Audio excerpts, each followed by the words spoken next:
So for the first question I want to answer, is this monitor really good for productivity? Here you can see that I'm coding, I'm having Adobe Premiere over here and stuff like that.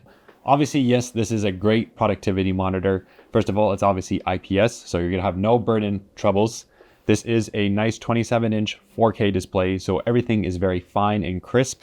I've noticed that the font is very, very nice and pleasant to look at. It's a huge upgrade from 1440p, and I will never go back to a lower resolution display. So I like to have it at sRGB mode, and that's really good for things like video editing and whatnot. So this setting will give you the most accurate representation of color, and I found it to be quite good. Now, in terms of the size of the display, 27 inches, I have to say, if you do want to have your monitor a little bit further, let's say you have a really deep desk, maybe you have a nice big place on like this small micro condo, you could have the monitor further away and then get a 32-inch and then just increase the font of everything so that it's technically more healthier for you because your eyes are focusing further away than having something closer. Apparently, theoretically, that's supposed to be better for preventing nearsightedness. And unfortunately, at 4K 27 inches, I found that the recommended layout of 150% was a little bit too small for my liking, although it's manageable. But if I wanted the monitor further away, I had to put it to 175%, at least on Windows. On macOS, it's totally fine to have it at the 1440p resolution, which is actually 4K scaled at 1440p. It's kind of weird. So yes, this is a great productivity monitor, so that checks the box. So my second concern had to deal with the USB-C port. Thankfully, this does support a display port through USB-C, which is really good because then my M1 Pro can output at 4K 144 Hertz. And I had no issues with that, and I'm really happy about it.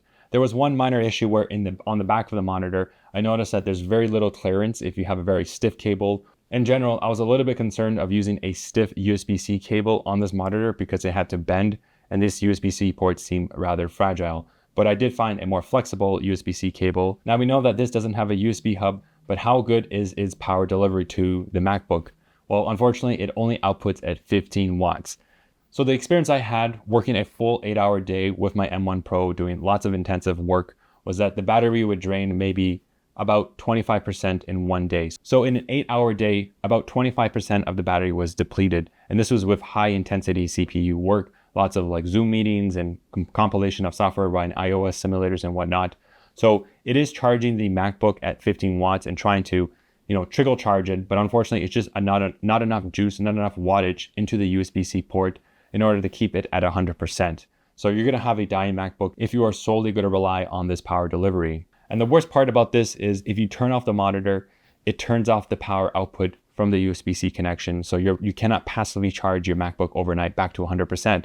Because that would be sustainable. You can charge it every day overnight to 100%, and then throughout the day, you only knock off about 25% of your battery. Now, I do believe it's charging right now because I have it connected through USB-C, and I have my regular display port, the large display port, connected to my PC down here. So maybe I'll be able to get away with this type of setup where I don't have to put a MagSafe charger, because it would be really nice if I could just kill two birds with one stone by having a video signal for my monitor, a very reliable, nice 144 Hertz one, plus some power to keep it somewhat sustainable throughout the day. Now, perhaps the reason why the power wattage of this type of monitor is so low is because it needs to support other functionality, like for example, the frame boost, which requires a lot of energy to pump out 320 Hertz at 1080p. So my third concern with this monitor was whether or not the dual resolution feature was a gimmick or was it actually worth it? Being able to go from 1080p at 320 Hertz all the way back to 4K at 160 Hertz. Well, my initial impression was that going from 160 Hertz or 165 Hertz to 320 Hertz was not that big of a jump as 60 Hertz to 144 Hertz. Right now, I'm gonna play quickly at 160 Hertz at 1080p, and then I'm gonna switch it to the frame boost at 320 Hertz, and then I'm gonna just give you that more of a kind of A-B comparison live rather than just kind of trying to conjure up my previous memories. So let's do that right now. So I need to connect my gaming keyboard. By the way, I did a review on this magnetic switch gaming keyboard. I definitely recommend checking it out. These really make a difference in CSGO. Now, unfortunately, I'm filming this at 24 frames per second, so you're not gonna see the fast frame rates of over 160 frames per second, but I'll try my best to give you my impressions as I play. So right now, I have to say 160 Hertz feels really smooth. Obviously we're just doing a death match. I'm not gonna play a competitive game for this type of experiment. All right, so let's turn on frame boost and see if I can remember the difference between the two. So in order to do that, there's this shortcut. It requires 2 clicks. You have to find the appropriate shortcut and then enable it. So now we're at 320 Hertz. So you can see GTX 3070, and we are at nice 320 Hertz. Now there is a lot more coil whine at 320 Hertz. I'm going to talk about coil whine in the next section. Thankfully, it's not too much of an issue, but I do want to talk about it. Some other minor annoyances with this monitor, but the coil whine is more apparent at 320 Hertz, probably because it requires so much energy to pump it out. And I'm going to double check. So here are my settings. So 1080p, 320 Hertz, and then I've enabled G-Sync, V-Sync, and these are all the recommended settings. And then for the NVIDIA Reflex low latency, we do sacrifice some frames per second, but to reduce the overall latency. So we have boost enabled too. I'm not sure if I should have that. Yeah, so I'm not seeing much of a difference, to be honest. Maybe it's slightly smoother. What? Yeah, so unfortunately, comparing them side by side, 160 Hertz to 320 Hertz, I'm getting about 273 frames per second. I don't see too much of a difference, to be honest. I mean, I thought I did during some competitive games when I was playing at 320 Hertz. I was like really excited, really pumped about it. But when I go to 160 to 320, I'm just kind of like, meh, it's not that much of a big deal. But yes, if you have a 60 Hertz display, it's going to be a huge deal. And one little annoying thing about the dual resolution is that I have to constantly remember to turn it on before I enter the game. So I have to do that, flick the switch to turn it on before I enter the game. That's a little bit of annoying, but not a big deal. Now, the last thing I want to talk about is the coil whine. Is there coil whine? How bad is it? Now, unfortunately, there is some coil whine even at the regular 4K resolution. I did just mention that at 320 Hertz, there's noticeable coil whine, but nothing to be distracting, especially when you have headphones on and you're playing a game. It's not a really big deal. It's very minor. It's barely there. But I wish there was zero coil whine. And because its power brick is not mounted inside the monitor, I would expect it to perform as well as my MSI 4K monitor, which has a similar type of setup where the power brick is external and hidden underneath the desk. Unfortunately, this has a little bit more coil whine than that of, the MSI. Now at 4K resolution, the coil whine is very, very, very small. So don't worry, it's not a big deal. I don't think you're gonna have any qualms with it. All right, so let's wrap this up. Let's just summarize all the little bit of annoyances and kind of things that really would prevent me from buying this again into the future.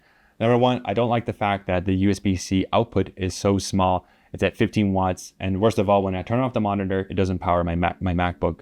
Now, if you have an M2 Pro or later version, this is not too much of a concern because you could just use the HDMI port and then plug in a power adapter, but it's nice to have an all-in-one solution.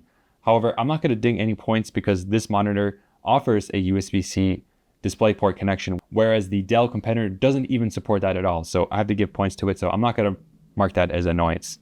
There was a little bit of a stuck dead pixel, very, very small. It was only apparent when the screen was blue, I believe, or red.